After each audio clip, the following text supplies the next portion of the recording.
मेरी एक आपसे विनती है कि आप उन विद्यार्थियों का चयन करें जो सच में झारखंड के आत्मा को जानता हो, झारखंड को जिया हो, झारखंड के बारे में वो समझता हो, एक गरीब व्यक्ति की क्या डिमांड होती है, कि क्या आवश्यकता होती है, वो समझा हो। आप ऐसे व्यक्ति को चुन लेते हैं, क्या वो कभी गरीबों को न्याय दे सकता है? कभी नहीं दे सकता है। आप ऐसे व्यक्ति को चुनते हैं जो न तो झारखंड के आत्मा को पहचाना है और न ही झारखंड के जल, जंगल और जमीन को पहचाना है। तो आप उससे कैसे अपेक्षा कर सकते हैं कि वो झारखंड के बारे में कुछ बेहतर के लिए सोचेगा?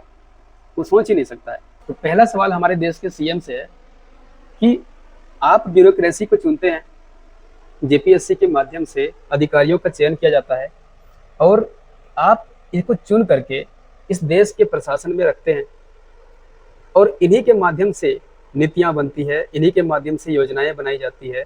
योजना, नीति और इस तरह का कोई भी इनोवेशन वाले काम करना हो झारखंड राज्य में, तो इनके माध्यम से ही उसके ढांचा और अंततः योजनाओं तक पहुंच उन्हीं के माध्यम से होती है। तो मान लीजिए कि यदि आप इनको स्कैम के तरीके से भर्ती लेंगे, फ्रॉडिंग करके भर्ती लेंगे और ऐसे व्यक्ति को भर्ती लेंगे जो अधिकारी के योग्य ना हो, जिन्हें भारत का न तो इतिहास पता हो, न भारत का भूगोल पता हो, न भारत का दर्शन पता हो, न ही झारखंड का इतिहास पता हो, भूगोल पता हो, न ही इसका दर्शन पता हो, न ही इसका इकोनॉमिक्स पता हो।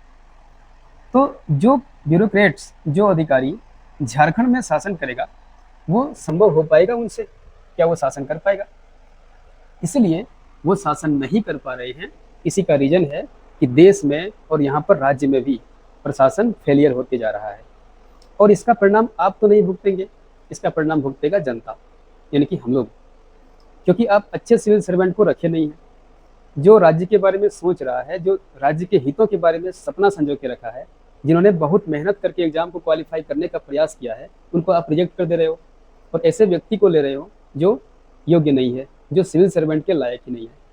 तो क्या मैं पूछना चाहता हूँ कि क्या उनमें foundation value of for civil service के जो गुणधर्म हैं, empathy, integrity, compassion, ethical leadership, transparency, tolerance, accountability, ये सब आएगा? अगर ये सब नहीं आएगा तो क्या राज्य में योजनाएं अच्छे तरीके से संचालित हो पाएगा? नहीं हो पाएगा। तो परिणाम ये होता है कि आपकी जितनी भी योजनाएं होती हैं, या तो वो घोटाले में आ जाती हैं, स्कैम में आ जाते हैं, या राज्य के राजस्व का दुरुपयोग किया जाता है और अंतिम रूप से इसका जिम्मा राज्य के घाटे पर जाता है। इस तरह के एथिकल वैल्यू अगर उसके पास नहीं आ पाएगा तो वो राज्य का विकास कर ही नहीं सकता है। आप कितना कह लो, वो राज्य का विकास कर ही नहीं सकता है। झारखंड लोक सेवा आयोग जो संस्था है जहां पर अधिकारियों का चयन किया जाता है, यदि वो अच्छे अधिकारी को नहीं चुनेंगे, अच्छे एस्पिरेंट्स को नहीं चुनेंगे, तो इसमें जितनी भी बातें लिखी गई है वो सारे कुछ नहीं होएगा। वो एक गलत ऑफिसर की तरह यहाँ पर बिहेव करेगा, लोगों से आचरण करेगा। तो मेरा एक सवाल है कि ये सारे वैल्यू जो एक ऑफिसर्स में होनी चाहिए, ठीक है, उसमें वो नहीं आएगा, तो फिर आप उन्हें चुनते क्यों हैं? ये बात आपको पता था कि यूपी में परीक्षा लेने वाला जो एजेंसी है वो ब्लैक लिस्टेड है, फिर भी आपने उसे जिम्मा क्यों दिया एग्जाम कराने का? जीएसएससी में, जेपीएससी में कई बार घोटाले हो चुके हैं, इसका आप जिम्मा क्यों नहीं ले रहे? ये सवाल बनता है। तो इस तरह के सवाल जो है बहुत जरूरी है, क्योंकि बच्चों को आज न्याय की जरूरत है, इस राज्य को न्याय की जरूरत है।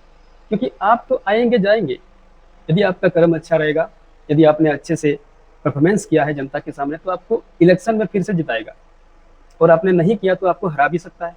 इसका मतलब आप जाएंगे, आप आएंगे, लेकिन हमारे राज्य में ब्यूरोक्रेट्स तो रहेगा, और यदि अच्छे ब्यूरोक्रेट नहीं रहेगा तो इस राज्य का प्रशासन अच्छे तरीके से चला नहीं सकता है।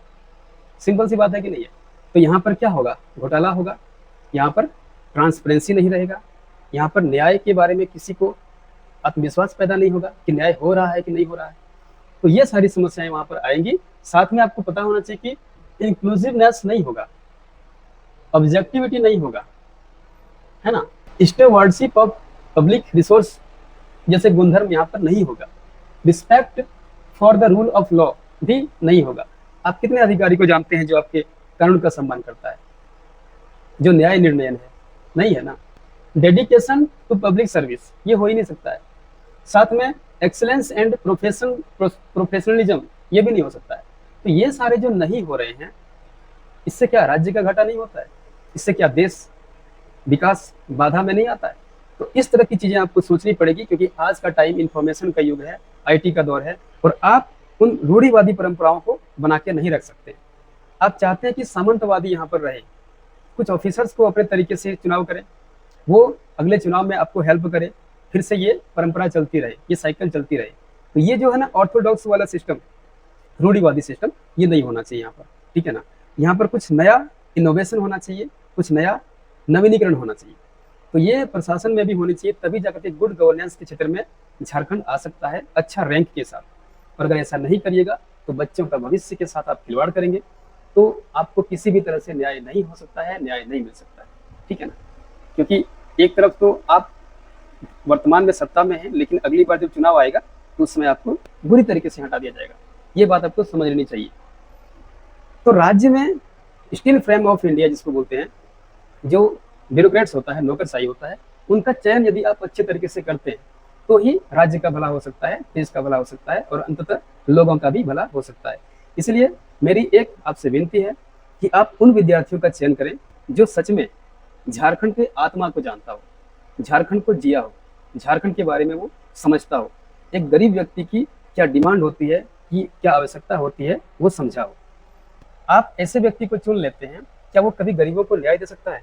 कभी नहीं दे सकता है। आप ऐसे व्यक्ति को चुनते हैं जो न तो झारखंड के आत्मा को पहचाना है और न ही झारखंड के जल, जंगल और जमीन को पहचाना है। तो आप उससे कैसे अपेक्षा कर सकते हैं कि वो झारखंड के बारे में कुछ बेहतर के लिए सोचेगा? वो सोच ही नहीं सकता है। इस तरह से आपको ये बात समझ लेनी चाहिए, क्योंकि देखिए, यदि आप अच्छे तरीके से अच्छे ऑफिसर को चयन करेंगे, फिर भी यदि आप अच्छे काम करेंगे तो अगले चुनाव में आप ही को भी रखा जाएगा। यदि आप बुरे व्यक्ति को रखते हैं तो आप ही के सिस्टम को मटियामेट कर देगा वो। तो ये आप देख ही रहे हैं, हो ही रहा है। बैड गवर्नेंस आपके सिस्टम में चल रहा है।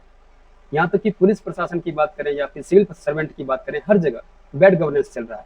ये बात सब कोई जानता है, और नहीं जान रहा है वो देख भी पाता है इस बात को कि आप किस तरह से प्रशासन को रन अप कर रहे हैं।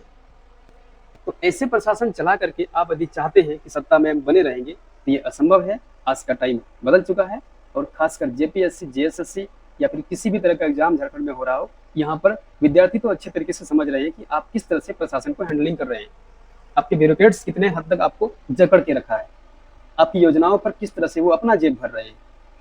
सारी योजनाएं जो आप निकाल रहे हैं, वो सारा योजनाएं कहीं ना कहीं ब्यूरोक्रेट्स के जेब भरने का है, आम आदमी के फायदे का नहीं है। ये बात लोग समझ भी रहा है।